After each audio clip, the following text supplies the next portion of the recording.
Ranked mode is officially out, and there are some key differences between ranked and arena that are making it hard for some people to get wins. In this video, I'm going to break down the most perfect strategy to winning more games in ranked. I promise if you focus up and apply these tips, you will win more games. I'm going to be playing solos in this video, but this applies to duos and squads. Without further ado, let's hop into it. The biggest key to winning off spawn is being the third party. There's no siphon in ranked mode, which means when somebody gets a kill, they don't heal at all. Don't skimp out on the early game. Do not just immediately get your loot and rush. And here's the reason. Early game, you get less points per kill. So basically, try to get a pump shotgun, try to really upgrade your loot before looking for a fight. At this point in the game, somebody snuck up, got a fry on me for 100 damage. Not only that, but he had ODM as well, which means he can just break through all the builds. So in order for me to get my heals off, I need to deal some counter damage. I heard him coming around the corner here and use this right hand peek to deal damage. I had to build ramps instead of walls because I can't build walls on that railing. But anyways, I managed to get my heals off now, and I noticed the enemy barely healed at all. So I know I have a health advantage. I heard him pull out his ODM gear, so I thought he was going to try to pounce. I used that opportunity to edit and take a shot. I tried to block his pump shot with a ramp, but it didn't quite work. But nevertheless, I managed to finish that fight. A little bit close, I'm not gonna lie, but it's okay. So now, at this point in the game, I'm pretty set up. Let's see if we get Keymaster. There it is. There's a fight going on northwest, which would be a great fight to take. This is on the way outskirts of the map. Who's gonna be third partying over there? Nobody. The biggest key is avoiding third parties. You do not want to get rolled up on and caught while you're 1 HP. So this is a good fight for us to third party because nobody's gonna be coming over here. He just finished fighting. Let's chop this out. By chopping out the fight while he's still trying to heal up, I catch him off guard, and I managed to get at least a 60 health advantage here, because he may still be weak. Knowing that I have this health advantage, I immediately go for a phase trick. I break his wall with my SMG the second I hit that floor while falling from above, and it sends me straight through. This phase trick and a bunch of others are in my beginner phase trick video if you want to check that out. Why don't you want to go to the center of the map at this point in the game? Think about it. Just like we were just talking about, you want to avoid third parties in this meta simply because there's no siphon. If you get caught up in a fight right here, Anvil's going to be pushing over, Citadel's going to be pushing over, Shattered's going to be pushing over, Frenzy's going to be pushing over, Brutal might be pushing over. Everybody's going to be right here. Instead of going there, we're going to swing either around this side, or you can swing around this side, go to Lonely, Brutal, and try to find players that way. Okay, so before fighting anybody, let's just go get this cache real quick. Something you need to know about caches is it's always going to be between you and one other player. So going for a cache is not a bad place to fight, especially since we're kind of on the top side of zone here. There's not going to be too many people coming this way. So it looks like this player is just going to let us have the cache. So now we're going to follow that path we talked about over to Brutal. I'm able to confidently push this fight because I know there's not going to be too many third parties over here. At this point in the fight though, I mess up. I go for a mantle play and I could have gotten shot from straight above or the right hand peak that he hit me from here. Mantles are very risky if you do them at the wrong time. So this puts me in the defensive and I'm just trying to get away from this zipline to start, but I have a lot of quick heals in my inventory, so I'm able to get healthy again really quickly. Not much was happening in this fight. I was playing very cautious throughout it, going for piece control plays and side jumps and stuff, while also making sure to block my angles. Eventually, I notice him build on the zipline, and this is a perfect opportunity to use it to get some damage. And this is key. Immediately as I do damage, I pull out my ODM, pounce, and keep the pressure on. This puts him in a state of panic, and he ends up going into some of my old builds. I get a right hand peek, and I pretty much had him trapped at this point.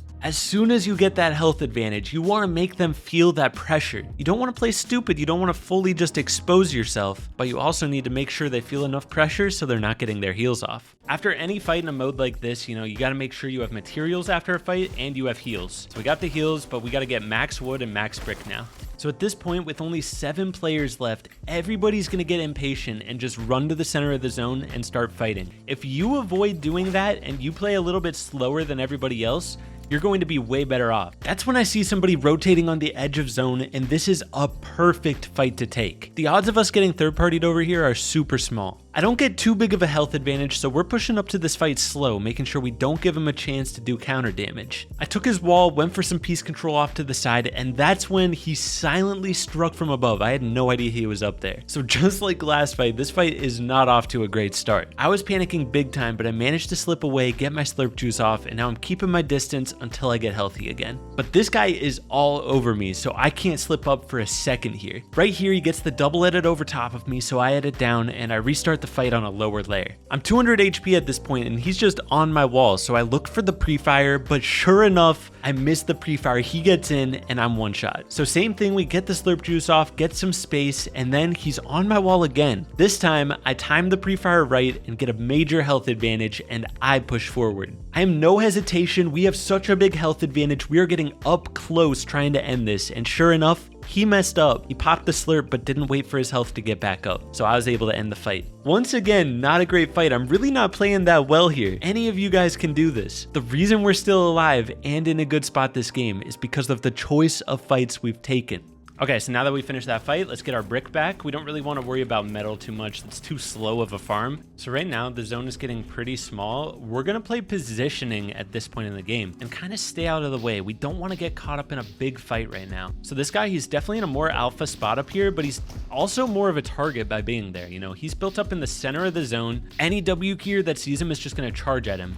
Let's get off to the far side of zone here, so we're not caught in the middle. That's a key thing at the end of the game here. There's only 2 other players, and we're off to the side. We're not in the middle of the players, the center of attention. Notice how I position myself so I can keep track of both players here. That's when this player rotates directly over top of me. I get a major fry, and this is the benefit of having ODM gear. Once I get that huge health advantage, I just charge at him with the ODM, and as soon as I hit his wall, I pull out my shotgun. That way I can shoot right away. Literally the easiest fight cleanup, and if you guys didn't know, you get more points for kills at the end of the game, so that was a lot of points right there. And now it's just a 1v1 for the win. I start out by chopping him, blocking his heavy snipe, and boom, right away we have a health advantage. But he had a chug cannon, so he got healthy again really quickly. The whole plan in this final 1v1 is to stay ahead in the moving zone. We should have more mats than him, and if we have a positional advantage too, there's no way we lose this.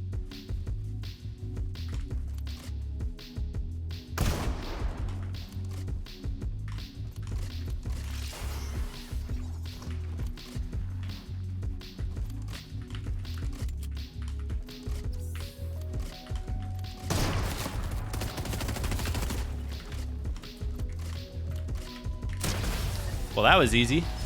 I wonder how much I hit him for there, but let's see how much rank we went up. By the way, this was my first attempt recording this video. I'm telling you, this strat makes it so much easier to win games.